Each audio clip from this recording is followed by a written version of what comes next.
நல்லா இருக்கீங்களா? இன்னைக்கு அனைவருக்கும் இனிய ரம்ஜான் திருநாள் நல்வாழ்த்துக்கள், ஈகை திருநாள் நல்வாழ்த்துக்கள். ஸோ நிறைய முஸ்லீம் ஃப்ரெண்ட்ஸ்,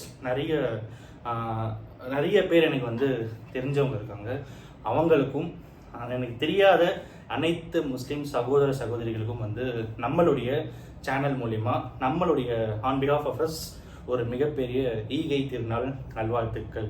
ஒரு சின்ன மைவி3 அப்டேட் இருக்கு. அந்த அப்டேட் முடிச்ச அப்புறம் நம்ம இன்னைக்கு பார்க்க போகிற விஷயங்கள் என்ன அப்படின்னு பார்த்தீங்கன்னா, மெக்கா காபா அப்படிங்கிற ஒரு மிக சிறந்த ஒரு ஸ்தலம் அப்படின்னு சொல்லலாம். ஸோ அந்த இடத்துல எந்த ஒரு கம்யூனிட்டிக்கு உருவ வழிபாடே வேணான்னு சொல்கிற கம்யூனிட்டி வந்து முஸ்லீம்ஸ் அவர்கள். ஸோ அவங்களுடைய அந்த பர்டிகுலர் மெக்கா காபாலேயே வந்து கிட்டத்தட்ட 300 ஸ்டாச்சுஸ் கிட்ட வச்சு வழிபட்ட சில ஹிஸ்ட்ரிலாம் உண்டு. அந்த காபா எப்படி கிரியேட் ஆச்சு அப்படிங்கிற சில இன்ட்ரெஸ்டிங்கான விஷயங்களும் உண்டு. அதை பற்றின எல்லா டீட்டெயில்ஸும் தான் இன்னைக்கு இந்த வீடியோ நம்ம வந்து